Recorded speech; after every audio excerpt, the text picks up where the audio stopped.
Nigeria is a melting pot of culture and tradition that speaks volume, and the beauty of our heritage lies in an embodiment of sort, including arts and culture.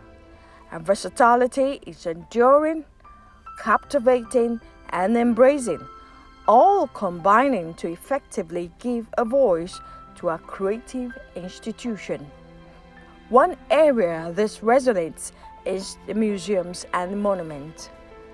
In 1979, the federal government of Nigeria, with Decree 77, established the National Commission for Museums and Monuments as a replacement for the Federal Antiquities Department to manage the collection, documentation, conservation, and presentation of the national cultural properties to the public for the purposes of education, enlightenment, and entertainment.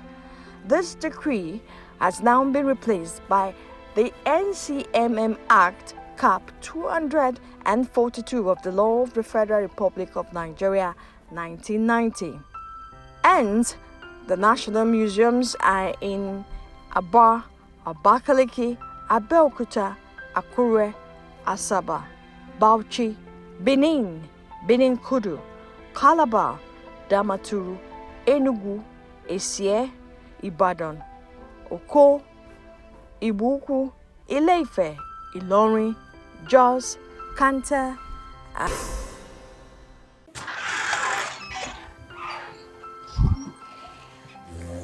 Good day, Prof. Yeah, good day. You are welcome to the National Commission for Museums and Monuments. It's a pleasure for me. This is actually my first time of coming here. And of course, when you talk about museum and monuments, it's a special thing to me. So thank you very so much much for inviting us to your space. Thank you. Already I can see some of our heritage. Yes. And that's one thing that we take our pride in.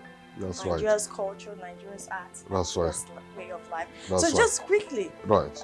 Before we begin, actually this is Inspirators on NTA, and we're in the office of Professor Abba Tijjani, the CEO and Director General, National Commission for Monuments and Museums. I'm sure you're going to enjoy every bit of this. I am Ngozi Chude. Welcome to the program. So let's start off. A brief description of this. Well, this was produced in Kwara State, where we call the ACA.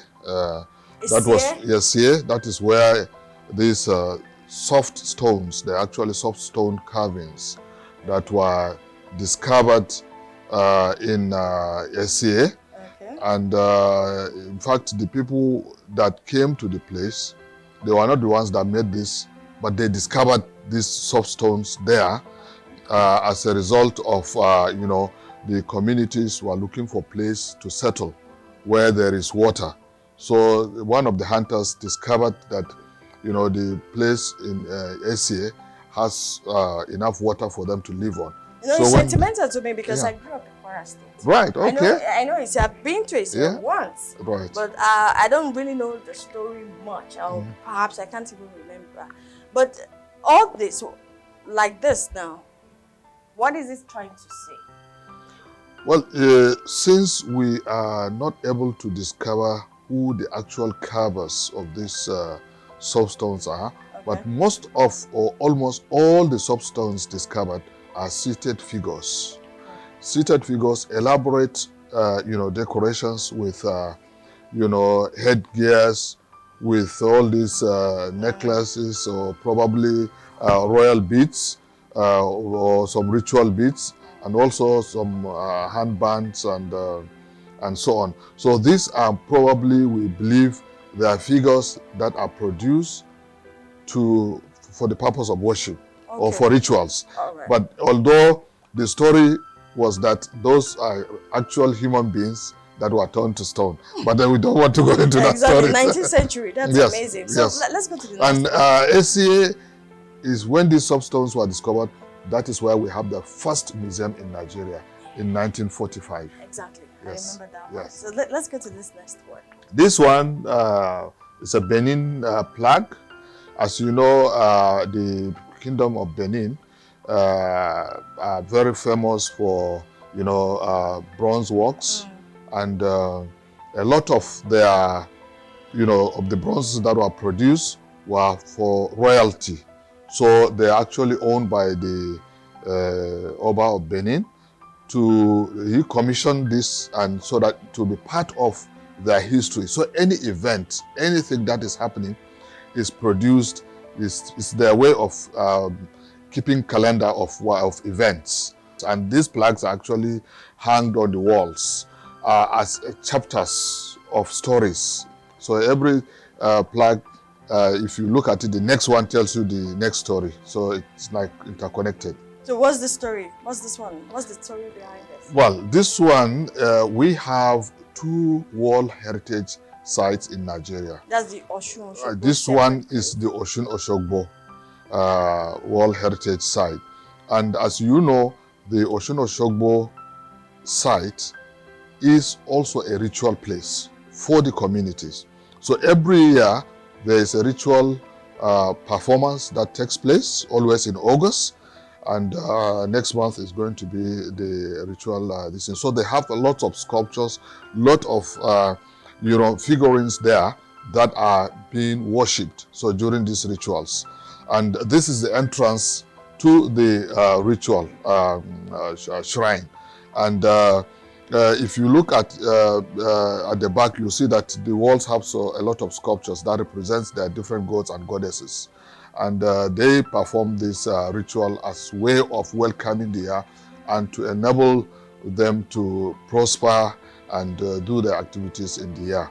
So it's a very famous performance every year that takes place. Exactly. The Osun is very Osun Osogbo is a very popular and some kind of sacred.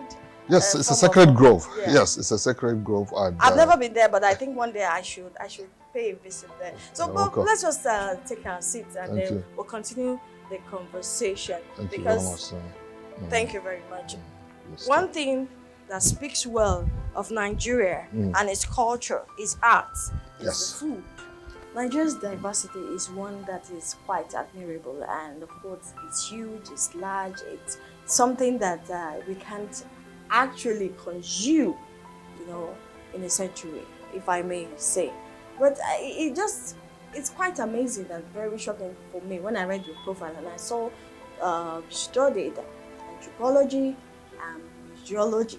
And I just wonder, how could somebody go to the university to study this? That person must be really interested in Nigeria's art. So what's the story for you? Thank you very much.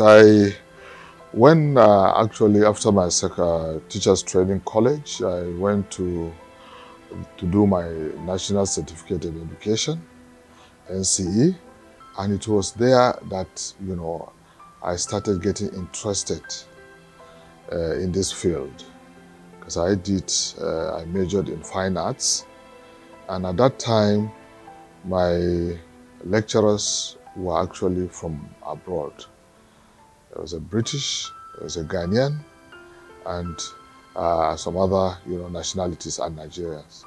So it became interesting for me to come to see that people coming from outside are telling me about my culture, about the art traditions in Nigeria, the Igbo Uku, the Nok, the Ife, the Benin, the Sode, the Afomumwe, and so on. And I was like, what's happening? Where are our Nigerian, teachers, lecturers in this field? Although there were, but not many people that are versatile in this field. So that was how I started, and I said, I must continue in this field because I want to know more about my culture and the culture of other people that I live with. So for decades now, you've studied Nigeria's culture.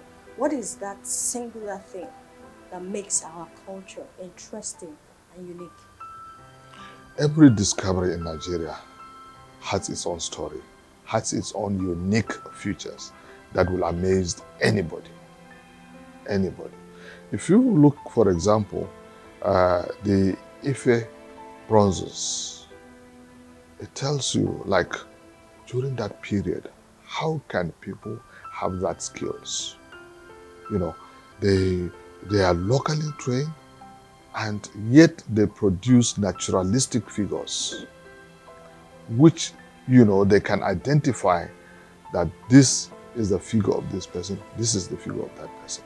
So it's really amazing to see the naturalistic aspects of their depictions.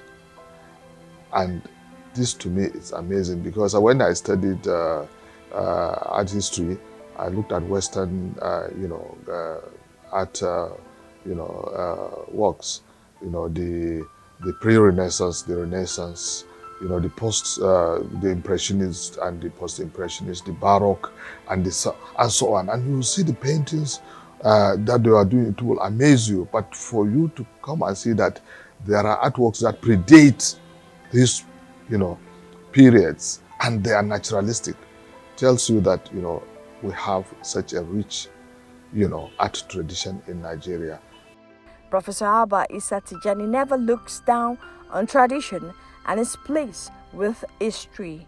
He is vast with anthropological research, all intended towards preservation and development. So after that, my NYC, I was employed at the University of Maiduguri as a graduate assistant in the Department of Creative Arts.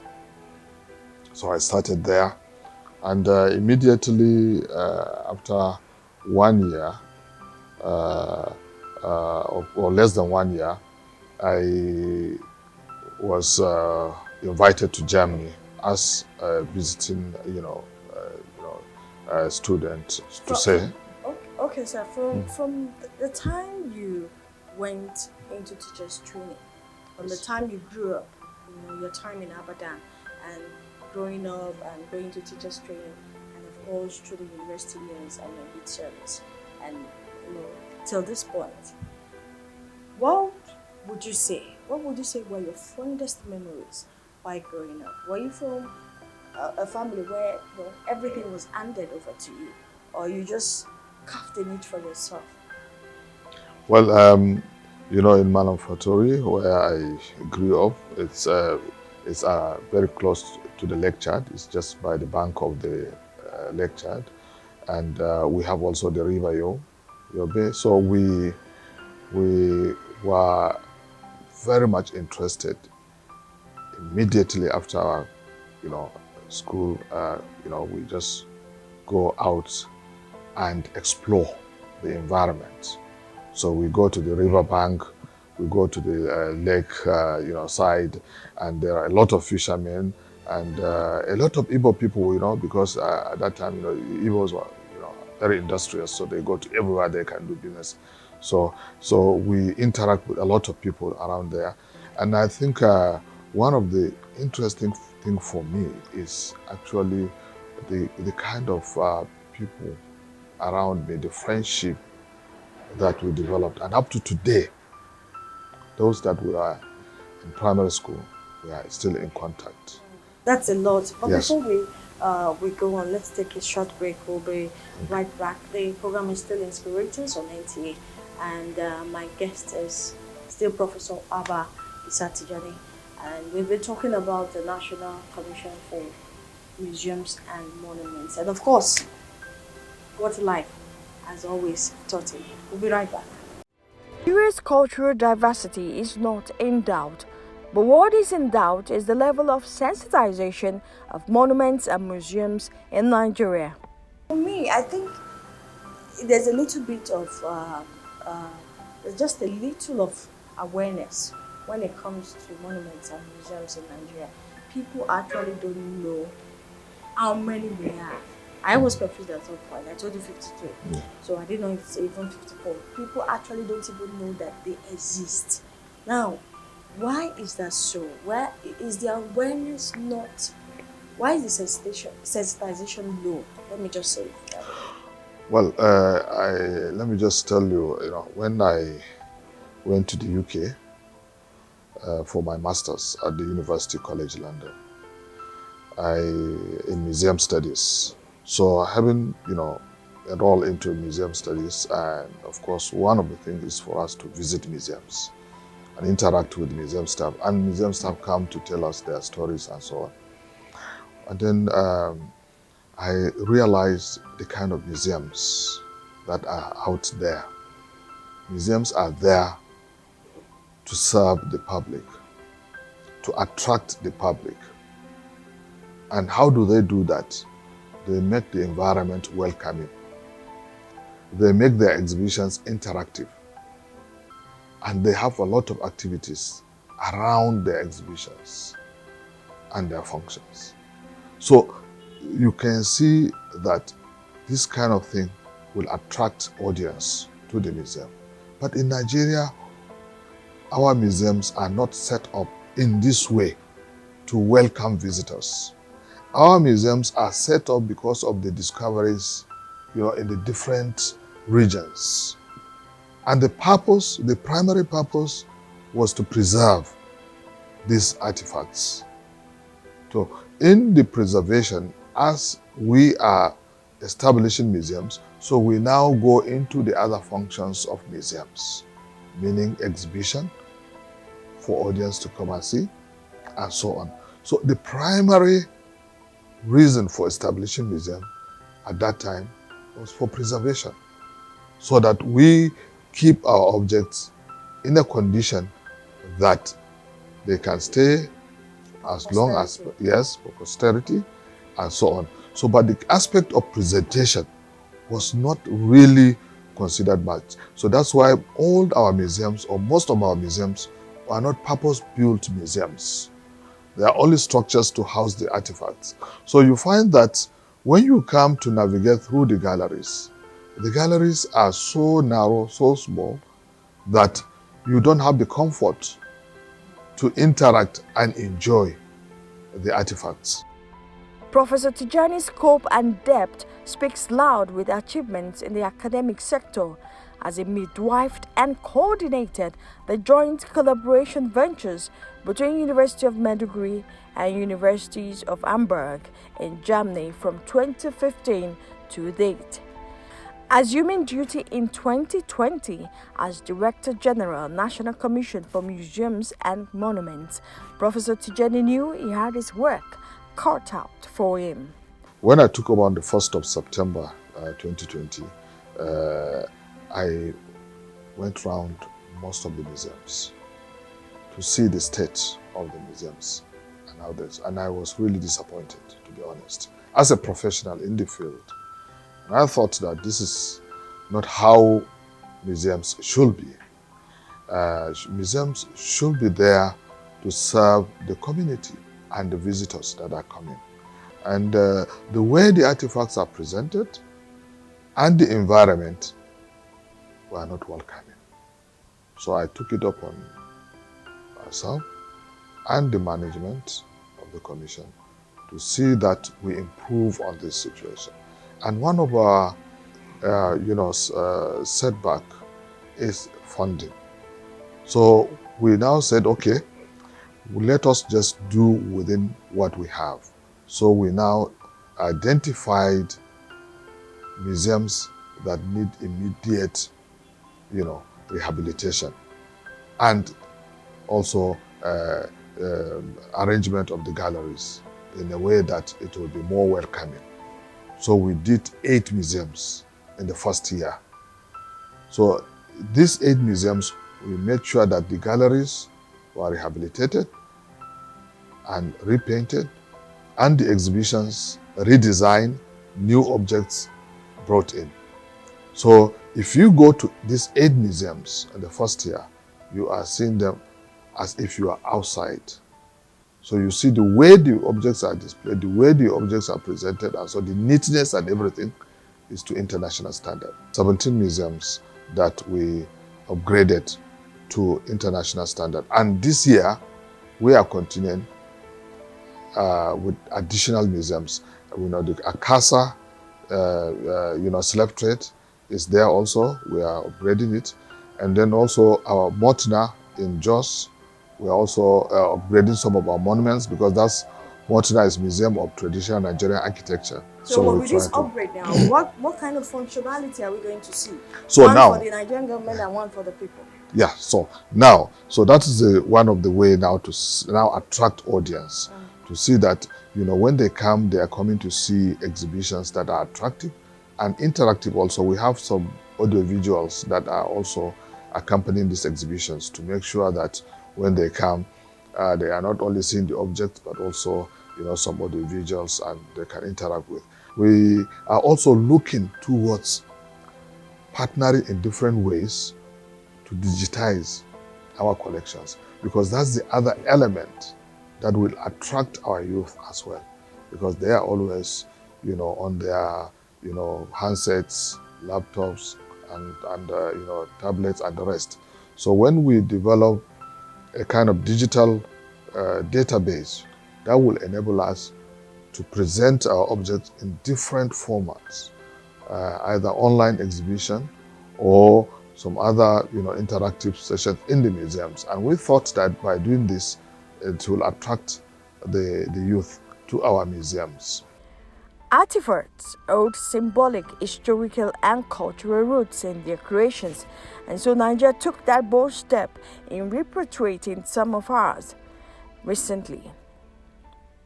A development many have applauded, saying it is a step in making right with the wrongs of the past.